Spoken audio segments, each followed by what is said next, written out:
What's up guys? In this video I'll be going over 4 hacks to a home run success private label product on Amazon FBA. So if you don't know me already, my name is Carter Maxwell. I'm a 17-year-old entrepreneur and I go by the nickname of the High School Hustler. And if you're trying to create an online business and make money while you sleep, then this is the channel for you, so go ahead and hit that subscribe button. So as a full-time private label seller on Amazon, I've had multiple successful products when launching, and throughout my successful products that I currently have, I do around usually $25,000 a month, and that's increasing as Q4 goes on and as we approach December. So with using these numbers and launching tons and tons of different products, I've actually come up with 4 hacks that have really helped me increase my sales and basically the success when launching new products. So let's get right into what exactly these 4 hacks are. So the first hack we'll be going over is an optimized listing. And what I mean by that is when it comes to selling on Amazon FBA, Amazon is going to provide you with a ton of traffic, and people are just organically going to go to your listing.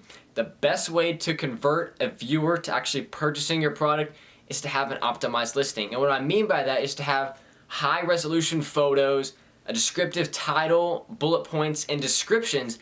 And all these things are going to help convert that buyer into purchasing your product. Now, as an entrepreneur, you're always looking to outsource your business, and one of the best ways to outsource your private label business is to have someone else create your product listing. And as a new seller on Amazon, you might not be the best at creative writing, you might not be a professional photographer, so if you can outsource that, it's really going to make your life a lot easier. And the best website that I found that provides these tasks, professional photography, product creation, product listing creation, is Fiverr. And on Fiverr, just a bunch of different freelancers that offer different gigs for skills that they're really good at, and they're basically professionals at. So you can actually get your whole product listing done for anywhere from around probably 60 to 100 bucks for some really in-depth bullet points, a description, and a title. And there's a bunch of other gigs that you can get as well, like search term reports, competitor reports, and all that stuff. And you can also get product photography done on Fiverr as well. And so basically for under like $150 you can get a really good optimized listing. So that's what I recommend, especially when trying to outsource your business and save you more time to put into something that's more important, like product research and actually getting sales on your listing. So that is the first hack. So the second hack is to have a low price point when starting out, okay? So when first starting out, I really recommend that you start your price point a lot lower than your competitors so you can get some initial sales right off the bat. Because it's hard to come into a market where there's already established listings and try to match their price. So if everyone's around that $20 range and you come in with a new listing, no sales history, no feedback, no reviews, and you try to match that price, you're not going to be very successful. So the best way and the best thing I've come up with is to start my price point really low. I'm not saying we have to lose money. I kind of like that break-even point. And usually what I'll do is I'll put it at that break-even point where I'm not losing any money, but I'm not really making any money, and try to get some initial sales. And with that, doing that, I'll also run a giveaway, which I'll get into later. But you want to get those initial sales, and a lot of people when first starting out with their first private label product, they're always wanting the profit. If they're not making profit, then they don't want to sell this product. But sometimes you have to start your price point low so you can get those initial sales and help rank. And over time, what I've seen in one of my newest products, mainly the price point was trending around like this $13.99, $14.99 price point. I started mine at $9.99 and I got a lot of sales right away. And as time went on, I kept the same sales velocity, but my price kept increasing. And so I was getting 20 sales a day at $15, and I was getting 20 sales a day at $17 and then $19. And I kept keeping the same sales velocity, but my price kept increasing and ended up selling out of that product. So it's not that big of a deal if you break even or even lose some money on 10, 20, 30 units of your product, because you have 70 other units that you're going to build back up and eventually reach that price point that you're wanting to reach. So the third hack is basically what I mentioned in the last hack, is actually giveaways. And giveaways are something that people really like to stay away from. Maybe it's because they're scared, maybe it's just because they don't want to lose all that money on the product that they're giving away for a discount price. But you need to run giveaways, especially for a product that's really competitive. And just like the last hack, I said start with a really low price point. Well, that's going to get you some really nice initial sales, But you need to be able to scale that, and especially you want to match your competition as quick as you can. So if your competition, let's just say, is selling 15 units a day, and your listing is only selling 5, well, you need to make up for those 10 other units so you can at least match your competition. So what I'll usually do is to match my competition, I'll usually do 10 or 15 product giveaways a day for like 4 days straight. So if I'm wanting to give away 10 products per day, I'll give away 10 products per day for 4 days. So I'll be giving away 40 total units over a 4-day span. Now, obviously, I'm going to be losing quite a bit of money on those 40 units, but also depends on what your product costs and what Amazon charges for fees. Now, this is why a lot of people like to stay away from this, because they're not wanting to lose a lot of money, or they're not wanting to invest money in the beginning of their launch. But this is really, really important, because you want to get the best sales rank you can. You want to get the lowest sales rank, because the lower the sales rank you have, the more units that you're selling. And you want to match your competition as close as you can. And basically, more sales is going to rank you a lot better.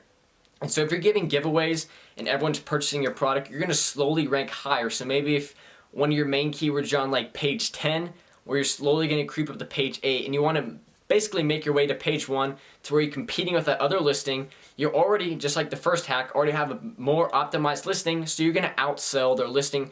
But the only way you're going to get there, the only way you're going to match your competition is by doing giveaways, so I highly recommend them, and that's the third hack. So the fourth hack I'll be going over is Amazon's PPC advertising platform. Now, this is something that is really familiar to the really high-level sellers, and especially if you want to scale your business, you need to learn Amazon PPC. So basically, Amazon PPC is Amazon pay-per-click, and it's basically Amazon's advertising platform that they allow you to create. You can create 2 different campaigns, an auto campaign and a manual, to basically where you're bidding on other keywords to create additional sales for your listing. So for instance, let's just say you're selling a food slicer. Well, one of your main, most broad keywords is going to be obviously food slicer, because that's going to be the most broad term that people search up when wanting to buy that product. And so it's going to be fairly competitive. Let's say you're bidding $1 per click, and basically the whole system that you're trying to get is you're trying to get the lowest ACoS that you can. So that's basically the average cost per sale percentage. So I mean, if you're spending like $1 per sale, you want to get the lowest ACoS you can get. And I usually find anywhere from a 10% to 30% to be the most profitable. And basically, you're bidding on other keywords to help create additional sales. Now, this really scares away a lot of beginners, because guess what? You have to invest money, and you're most likely going to lose money trying to find out what keywords are working. You're going to lose money over time trying to figure out how exactly this Amazon advertising campaign works. And that's where the more experienced sellers just blow out the newbies, because I mean, they know how to run these campaigns, they know how to set them up. And this is my strategy. So my strategy is, right when my listing goes live, I try to get a couple reviews. After I have a couple reviews, I start an automatic campaign. So Amazon is going to be targeting certain keywords for me. I let that auto campaign run for 7 days. I then pause it and I run a search term report. And within that search term report, it's going to show all the different keywords and everything that I was bidding for certain keywords, and which keywords were actually making me sales and I was making money on. So let's just say they advertised my product under 200 different keywords, and only 15 of those keywords made sales. So I would eliminate all the other sales and just keep those 15 keywords that were making me money, and I put them into a manual campaign where I can manually bid each day for each keyword. So if within that manual campaign, I can start at like $5 a day, and as time goes on, I can move it up to $15, $20, $30, $40 a day and keep scaling it. Because I mean, if I'm making money through those keywords, then I'm just going to keep putting more money to that campaign, because it's creating me additional sales and also ranking me for those keywords. Now, if you want to get on page 1 for your most broad keyword, you're going to have to run Amazon PPC. And for one of my newest products, I made it to page 1. I mean, I think I was the 6th or 7th listing, and I was selling 20 to 30 units a day at like a $12 profit. So easily I was making $250 to $300 a day, $300 profit a day from that one product, just because I invested the time, invested the money in ranking that product over time, and eventually getting to page 1 where I'm on page 1 and making sales for that keyword. So it's extremely important. I definitely recommend that you set some money aside, $25, $30, and try to figure out how exactly the Amazon PPC strategies work, because it's going to really help you a long time, and especially ranking your product. So that's the fourth hack. So that's it for this video on the 4 hacks to a home run success private label product. If you guys enjoyed this video, please feel free to comment below with any questions and or video ideas you'd like to see in the future. Also, don't forget to like and subscribe, as I'm always giving away different tips and tricks on how to make money online. And on that note, I will see you guys next video.